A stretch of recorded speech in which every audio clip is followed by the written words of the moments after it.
kind of seems like we should be the most focused, creative, and innovative when we're the freest to do whatever we want. Turns out, it's pretty much the opposite. In this episode, why constraints make all the difference. This is Coaching for Leaders, episode 789.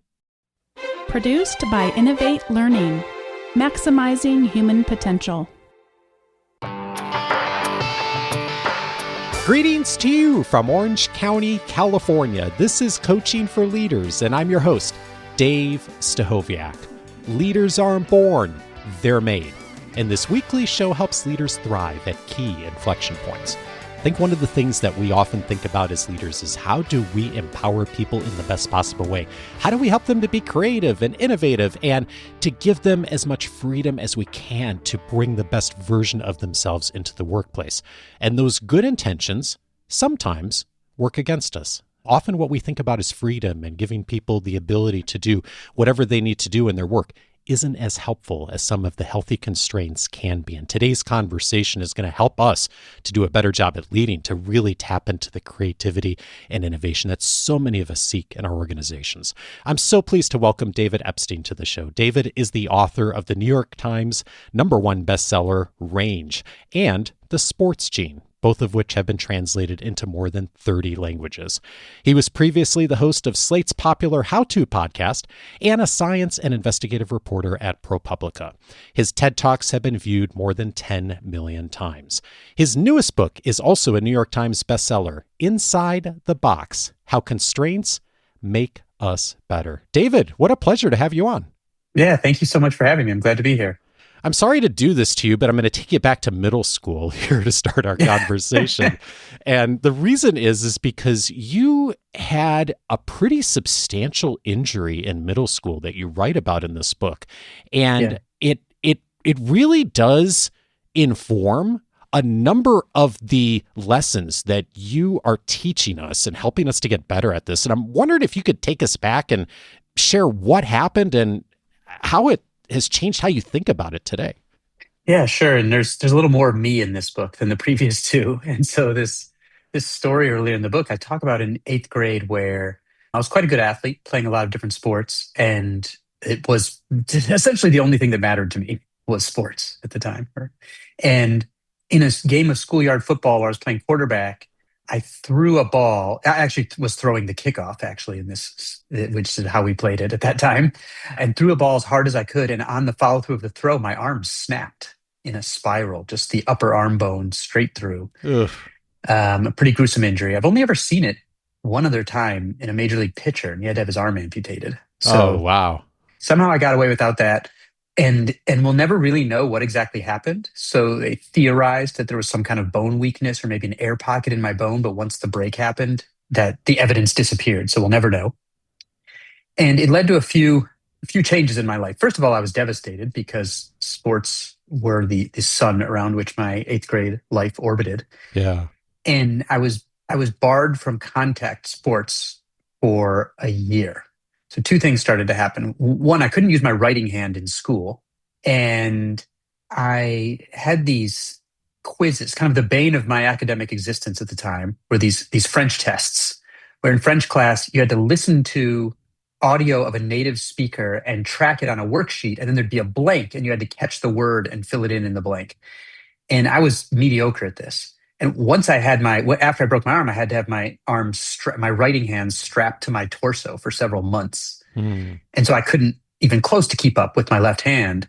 And so I started trying to memorize the words as they whizzed by using mnemonic devices, attaching it to things in sports, basically. And I started acing these tests. And then I would just memorize all of the words. And then I would just slowly go back and fill them in with my left hand. And I was acing them for the first time. Huh. I started using these memory devices, mnemonic devices, attaching information to other ideas in school in general, and started performing much better. And I use it to this day. I'll memorize an hour-long keynote talk word for word. I ad-lib off of it. I feel free to ad-lib off of that, but I'll memorize it. And people ask, do I have a photographic memory and things like that? And 30 years later, I read one of the most famous studies of memory ever done, where a Carnegie Mellon undergrad was taken from being able to memorize 7 digits in a row to being able to memorize 80 digits. And he too was using sports related mnemonics. Oh, So it interesting. was this limitation forced me to come up with a new strategy in school. And then in my athletic life, because I couldn't do contact sports, I started running. And that's something I never would have explored otherwise. And I ended up becoming a Division I runner and a university record holder, and it's still a hugely important part of my life. And so that constraint of my broken arm launched me into productive exploration that I never would have attempted if left to my own devices, both in school and in sports. There's a quote that starts the book, actually, even before the book starts. It's from Nobel laureate Herbert Simon. He says, "It is a myth, widely believed, but not less mythical for that people are most creative when they are most free." Tell me about that myth. That is, in fact, in an international survey by psychologists of known creativity myths, so these are things we know from research are not true. The most popular one was that people are most creative when they are most free. And that seems intuitively true, right? That Right. the more space you have to operate, just the more room your imagination has to fill it and go somewhere new. But in fact, because of the way our brains work, it's kind of the opposite. So as the cognitive scientist Daniel Willingham likes to say, you may think that your brain's made for thinking, but it's actually made to avoid thinking whenever possible, because thinking is energetically costly. So what your brain wants to do is take the convenient solution, or the first thing that comes to mind, or what neuroscientists call the path of least resistance. Basically doing what the same thing that you've seen done before. And so if you want to be creative, you actually have to have that blocked. And so one psychologist has started to refer to this as the green eggs and ham effect. And she named it that way because Dr. Seuss, Theodore Geisel, Dr. Seuss, famously wrote the book Green Eggs and Ham on a bet with a publisher that he couldn't write a children's book using only 50 words. Huh. And that restriction forced him to experiment with rhythm because he couldn't be expansive with vocabulary. And that's where he alighted on this kind of rollicking rhythm that gave birth to a new kinds of children's literature. So that's just emblematic of the fact that we really need to block the convenient paths if we want people to be creative. I'm thinking about what you just said of like, we tend to follow the path of least resistance unless something stands in our way. And there's a really interesting effect, which I had never heard of, that you talk about in the book. Einstellung effect. Am I pronouncing that correctly? That's right. Yeah, the Einstellung effect. That is a term in psychology that refers to the fact that once you've solved a problem a certain way repeatedly, you will continue solving problems that way, even if the problem has changed or if there are better solutions available. So it's a little bit like the psychology version of if all you have is a hammer, everything looks like a nail. So Right. you've done it one way so many times with not that much variation, you'll keep doing it that way, even if you shouldn't. Which is great in a world that doesn't change, right? That's right. And I would argue in some generations past, that was more okay to only have a hammer, where the work world wasn't changing as rapidly as it has been for the past few generations. But now, to thrive in this, by almost any metric, the world of work is changing at an increasingly fast rate. And so now we have to do a lot of what psychologists call transfer, which is taking your knowledge and skills and applying them in situations or to problems that aren't exactly like the ones that you've seen in the past. And so in that kind of world where it requires adaptable thinking, the Einstellung effect, that bias to use the same solution over and over, even when the situation has changed, can be very unhelpful. There are some incredible examples of organizations and systems that have done this so well to be able to drive creativity and innovation and movement. But perhaps we start with an organization that didn't do it well, an organization that I think most people have not heard of because of its spectacular failure at being able to really do things well, despite every privilege, really. It's an organization called General Magic. Could you tell us a bit about the history and what is it that went wrong with how they approached their work? Yeah, this is right. This is a story about the problem of overvaluing freedom. And I like to call General Magic the most important company that nobody's ever heard of, not because of what they did, but because of the people that came out of it. But this was a company that in the mid 1990s became this first so-called concept IPO in Silicon Valley history, meaning Goldman Sachs took them public without a product, just with an idea, because their vision was so incredible. It was founded by three former Apple employees, two of whom designed the original Mac, the third of whom his job inside of Apple was looking at the future of technology. And he was an incredible visionary. I mean, he coined the term information economy in the mid 1970s. I read his PhD dissertation, Stanford, 1976, and he saw the next half century of technological transformation in with almost unbelievable clarity. And so in 1989, this guy, his name Mark Peratt, he draws in a notebook a thin glass rectangle with no protruding buttons and a touch screen with rectangular apps on it, and calls it remote-a-phone pewter. And I mean, the Pocket Crystal was sort of his branding name for it. And it was basically the iPhone a generation early. Hmm. And I mean, it looks just like it. And this is 1989. The web didn't exist yet. Only 15% of American households had computers. And because the vision is so obviously inspiring and correct, money flows in, talent flows in. Every big telecom company in the world wants a piece of it. So they form this huge alliance that's so big that their meetings have to start with an antitrust lawyer listing all the things that they're not allowed to talk about. Hmm. And there's plenty of innovation internally, but because they have so much talent and so many resources, they can do anything. And so they do anything. Every idea that someone has, they add it on and it gets bigger and bigger. And meanwhile, they don't have a clear sense of who their customer is. They call their customer Joe Sixpack. And turns out nobody really met the guy. Nobody stopped to define who that was or what problem they were solving. And so the project just grew and grew and grew out of control. They're missing deadlines. And when this personal communicator finally came out, it had so many features. Nobody could really figure out what they were. It came with a 200-page manual. Nobody could really figure out what problem it was supposed to be solving. And it was a massive, massive flop. I think there was an emblematic interview of how things worked at General Magic. I mean, the company went from stock price doubling on day one to basically worthless in 2 years. And this engineer named Steve Perlman was supposed to create a calendar function. And he wrote it to go from 1904 to 2096 and checks it in and thinks he's done. Then one of the team leaders comes to him and says, Steve, you got to make this thing bigger. Somebody might write a historical app. Okay, so he opens it up and writes it to go from year one to the future and thinks he's done. Then another team comes to him and says, Steve, why are you starting with an arbitrary religious context? You should make it go back to the beginning of astronomical time. So he opens it up again and writes a calendar function to go from the Big Bang into the future, right? So it ends up taking months instead of the 4 lines of code that it would have been if they stuck with 1904 to 2096. And this was just emblematic of they could do so much. So they did. And of the dozens of former employees that I interviewed, I would say 3/4 of them said some version of, I just couldn't figure out what not to do.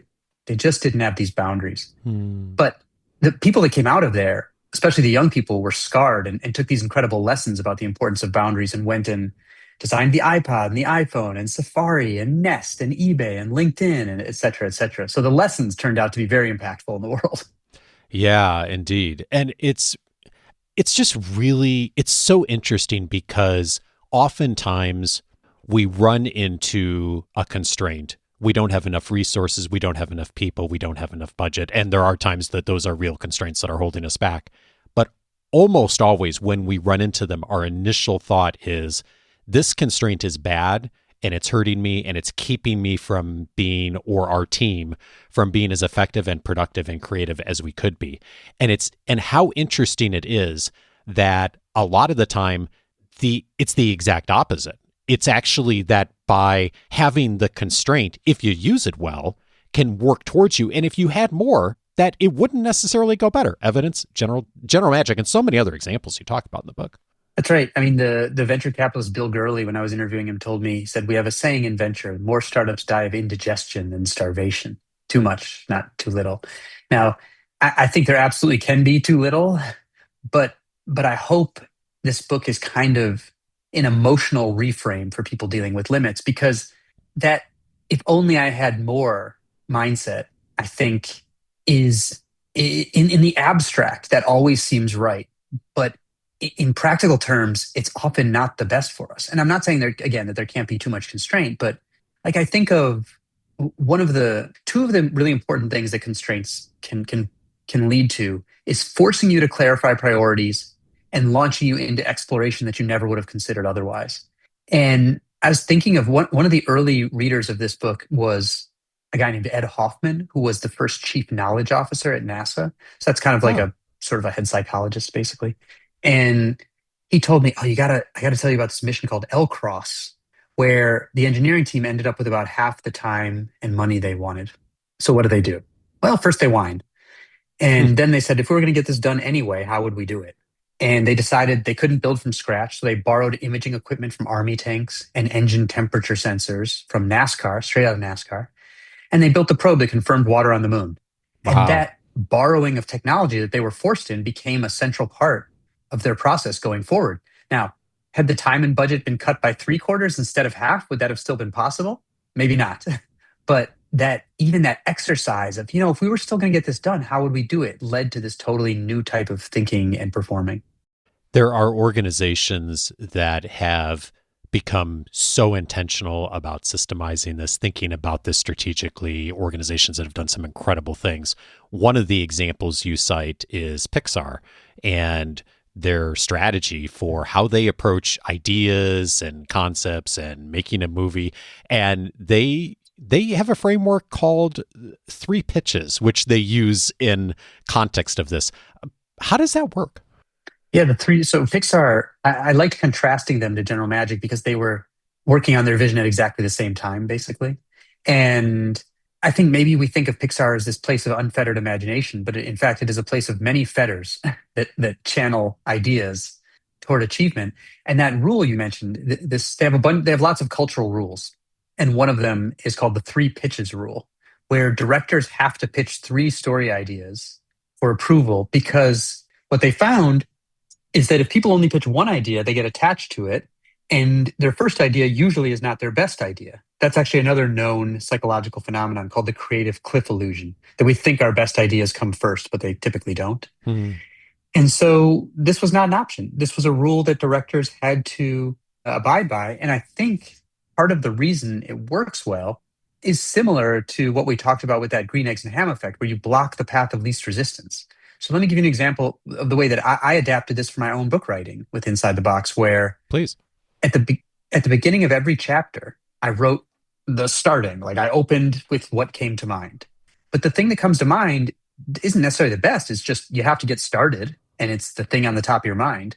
And so I then crossed that out and forced myself to write two other openings for every chapter. And that's kind of painful because once you've started, you kind of you get attached to the place that you started just because it's on the page. Yeah. But three quarters of the chapter, so 9 out of the 12 chapters, I ended up using either that second or third opening. And I only got to those because I basically crossed out the path of least resistance. And obviously I stuck with it 3 times. So I didn't always think that my first idea was not the best one, but most of the time I thought that was the case. Fascinating. It's interesting how by intentionally slowing ourselves down, by putting those constraints in place, it just forces us to think in different ways. And I was also struck by, you were featured on This American Life, I think a podcast many people have listened to, certainly know of. And they have a really interesting process of how they put together an episode and uses a whole bunch of constraints, doesn't it? Yeah, yeah. When I narrated about a 35, it was about 35 minutes, This American Life episode. It was about a woman with rare muscle and fat wasting diseases who recognized that condition in an Olympic medalist sprinter, and they became the subjects of research. But I had never written for radio before. And so here I was doing 35 minutes for one of the biggest radio/podcast programs in the world. And so I write this story. It has lots of science in it. And they have this process called a read through, where you go and you sit in a room, and some of the staff are there. And Ira Glass, who's the head of the show, holds a stopwatch, and you start reading your narration. And your producer will hit play on interview recordings, wherever those would fit in. And then everyone around the table says what confused them. And so the first time I did this, first of all, I was 7 minutes over time because I had no idea how to write for time.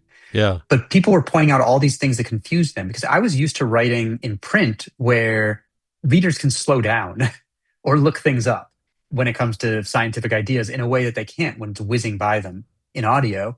And so I had I put too much in, a little like general magic. Everything I thought was interesting went in, even if it was confusing. But then what they do is the staff, they highlight spots that confuse them. They don't tell you how to fix them, but you are required to address it. So you can't say like, I think this is clear, no problem. You're required to address it, but then you're left up to your own devices to address it. And then that process repeats. And every time you do a new read through, they bring in one person who has never heard it at all, has no familiarity. And that person is asked what confused you. And then you do that as many times as it takes until the new person says nothing. I got everything. And so the system forces, it like titrates the confusion out. So even an audio narration beginner like me ended up producing this pretty incredible piece because that system spotted the blind spots for me and also focused my problem solving where it needed to be. One of the other fascinating constraints you highlight in your work is the constraint of teaching others how to do something. And I think about that especially because, of course, leaders are often coaching, mentoring, teaching things, right? And you talk about something called the protege effect and how that shows up as a constraint in a positive way. Tell me a bit more about that. Yeah, so this is a constraint in the sense of a frame that you're forced to think about. And this is ancient wisdom, as the Stoic philosopher Seneca said, docendo discimus, by teaching we learn. And of course, modern psychologists have shown that to be true in what they call the protege effect, which is this idea that when you teach something, even the thought that you're going to have to teach something causes you to organize information more coherently in your brain while you're consuming it. The best is if you actually do have to teach it. But in these studies where people are randomized to different conditions, even those who just think they're going to have to teach but don't end up having to do it, relate information in more ways in their brain that are more coherently structured, so as if they were going to have to teach it. And so it's probably a really undervalued tool if we think of teaching only as for the benefit of the person learning. We're really overlooking an incredible tool for helping us coherently organize information, which makes it more usable and stickier. I know there are people listening who are having the thought I was having when I was getting into your work. And that thought was, well, how do I know if I'm allowing too much freedom with the people I work with the team, with the organization, and where are constraints sometimes too much? And I guess if we take the first part of that first, what's an indicator that maybe there is too much freedom, that you're going down the path of a general magic, maybe not to that extreme, but that the constraints aren't there nearly as much as they need to be? Yeah, I mean, based on general magic and some of the other places I reported on, I would say one, if you're starting to hear people, if you are asking them, having trouble figuring out what it is they should be doing, and more importantly, what it is they shouldn't be doing, that I think is a problem. I think one really useful exercise, and I write about a genomics lab that did this in the book, where they made all of their current commitments visible, right? Like Post-it notes on a wall. And immediately upon doing that, they saw that there were twice as many things in process as they could possibly get done, even in a best case scenario. And I've tried that with some teams, and it's not always as dramatic as that, but every time, in the few times that I've seen this done, people do see there's too much. We can't possibly get to all this, and that they're medium priorities competing with high priorities. And so in this lab, they created a funnel on the wall and said, okay, here we're going to pare down. If we have to cut something in the next 30 days, what would it be? And they moved some things out of the funnel. And then they created a rule: stop starting, start finishing, where you're not allowed to start a new thing, whatever it is, before one in process is done. And so I think that if you go through this exercise of listing current commitments and it's clear that there are too many, then there's too much freedom in the sense of there are not boundaries that are forcing people to clarify priorities in a way that channels their focus and energy. And that often is, so there are a few problems with too much freedom, but I think a major one is that it doesn't force people to clarify their priorities. Like all that stuff they were doing at General Magic, all of it was cool, but they really needed to focus priority. They really needed to figure out how to prioritize. I mean, they had a third-party app developer who created an app that you could make strokes with a stylus and it would be turned into writing. And when it was clear that they were growing out of control, the project size, that developer took the app and said, I'm going to start my own thing. And all it was said a clear customer problem. Busy professionals want their contacts and calendars synced and they want to take them on the go.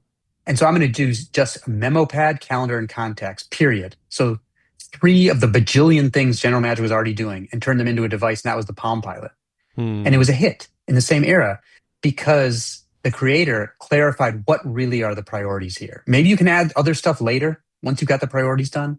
Or actually, a great story in this vein is Tony Fadell, who was one of the young people at General Magic who was scarred by the experience and then became a zealot for constraints. He co-founded the smart thermostat company Nest, and he forced the team to work inside a literal box where he had them prototype the packaging before the product because he said, this is what our end user will see. And if we can't fit it on this box, then clearly it's not a priority. Maybe we can do it later. But those exercises to force priorities, because when there's too much freedom and not enough boundaries, you get lots of competing priorities, and that can really harm people's ability to focus their energies in problem solving. And speaking of Fidel, you talk about him in the book, and one of his invitations is write down your hypothesis before you even begin, because there's a tendency to go back and revise as things are changing. But if you actually start and write things down, I mean, to the point you just made with the funnel and showing your work, speaking of middle school, right? Showing your work, there's something really powerful about that. And I was thinking back to what we were talking about earlier with Pixar. At one point, I can't remember who, but one of their competitors at the time when they're starting off purchases this massive supercomputer to try to help with animation. And they do some back of the envelope math and just decide that actually it's to their benefit not to make this investment, isn't it? Yeah. Ed Catmull, the co-founder of Pixar, who I spent time interviewing, his book would always do these estimation exercises. And in that situation you're talking about, I mean, so Ed's goal was to create the world's first fully computer animated feature film, which he eventually did in Toy Story. And years before that, when one of their competitors bought this Cray 1 supercomputer, and at first he gets a little worried and says, oh gosh, do we need to chase them? And then the team does this calculation of how many pixels would we actually have to animate to make a feature film of reasonable quality. And based on that calculation, they decide that their competitor would have to buy 100 of those supercomputers and the cost would be $1 billion. And so he says, all right, well, there's no chance that's happening. So they actually just made a foolish decision and we're not even going to worry about that. And we're going to go on solving these smaller scale problems en route to this big success. So doing these kind of estimates that kept them focused on what was the next proximate problem was kind of a hallmark of a 20-year-long journey from, objects rotating on black screens to Toy Story. Yeah. Thinking about what you said a moment ago of just watching for, listening for when people are not knowing what to do, what not to do, some of those constraints aren't in place and the starting points for it. When you've worked with people and taught them how to get started on this, when you see someone leading a team or organization who starts to nudge in a direction where constraint is helpful, what's one thing you see them either in their mindset or in their actions that helps to get moving in a productive way on this? Well, first of all, one thing I think is really important is because constraints, I mean, even the word itself is synonymous with something frustrating, right? So inside the box, I'm sort of trying to do a bit of a rebrand of constraints. Right. But I think because it has such a negative connotation, it's really important for people to often feel some agency. Like this isn't just, they aren't just being put in chains for no reason. Or even if they don't have any agency over determining what the constraints are, just that it's being explained to them. And so I think that's a process that can be done. So let me give you an example of one CEO who I think is really clever and is obsessed with constraints. And he really wanted to get his team, as his business grew, things were going great, but also getting a little more unfocused as they were growing. And, lots of new people coming in and everything like that. And so he started doing this exercise he called the legacy constraint, where he'd ask his team, if we were going out of business in 2 years and nobody knew it but us, what would we do differently? And immediately people started saying, oh, well, I'd stop focusing on X and I'd start focusing more on Y because that's where the real value is. And Hmm. of course, the culmination of the exercise is, well, maybe you should actually just do that now. And I think because he thought of this generative question to pose to people and kind of made them part of it, that then when it came to saying, okay, we are going to push some of those other things aside, it's like people were more brought along in the thought process. So it wasn't this mystery of all of a sudden we're just laying these boundaries on you and you're forced into them. Even if someone is forced into those boundaries, they can often be good for them, but I think it can be difficult for morale if they don't understand the thought process. You alluded to this earlier, and I'd love to come back to it of when are sometimes constraints too much. Maybe the budget being half is helpful, but if it's only a quarter of what it needs to be, there's a point where there's not only a diminishing return, but it becomes counterproductive. Right. How do you know when a constraint is too much? Yeah, it's tough, right? This is the art part.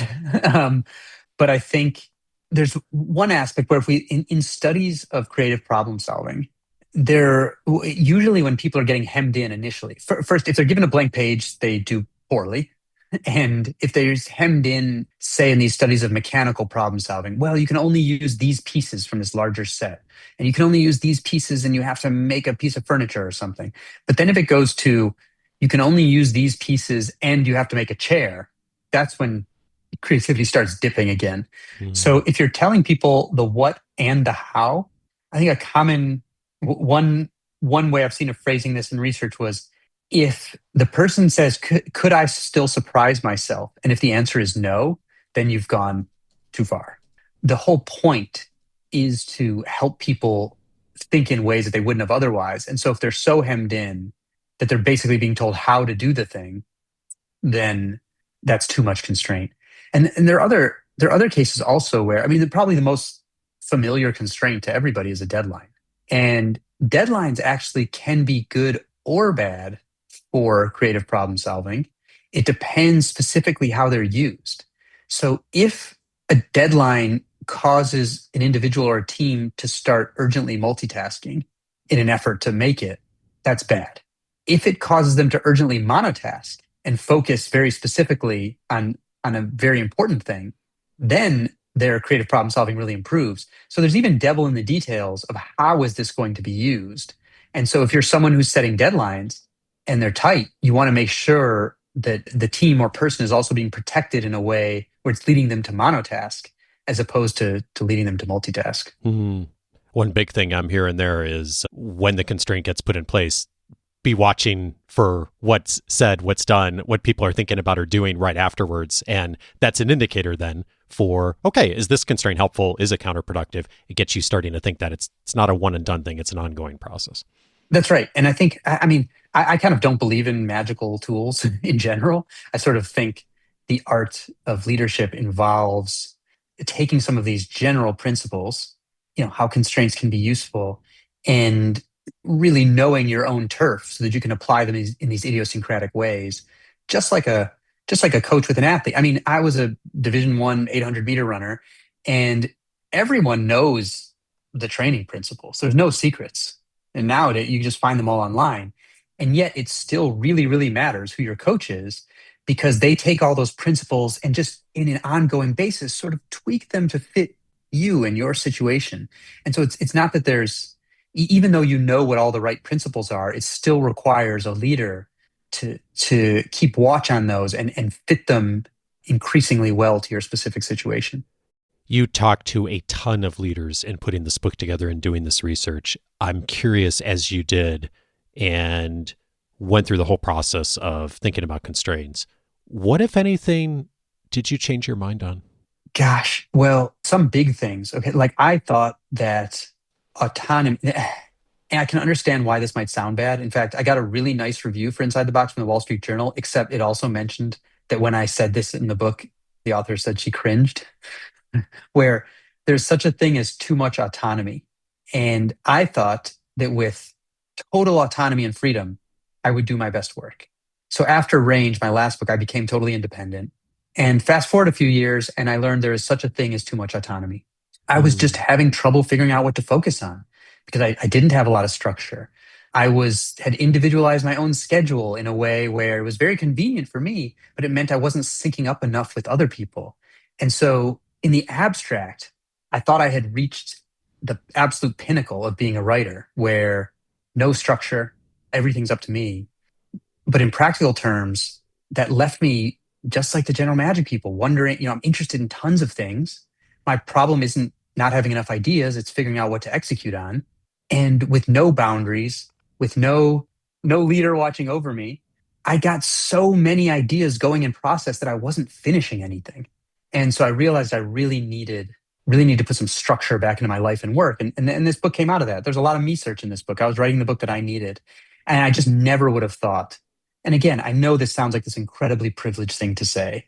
I just never would have thought there was such a thing as too much autonomy, and that could lead to something other than your best work. And now it seems obvious to me now, but it didn't at the time. David Epstein is the author of Inside the Box: How Constraints Make Us Better. David, thank you so much for your work. Thank you for having me.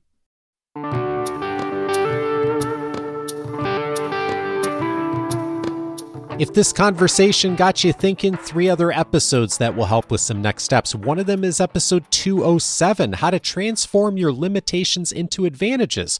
Mark Barden and his colleague years ago wrote a book called A Beautiful Constraint. It lines up so well with what David has talked about in his research in this conversation.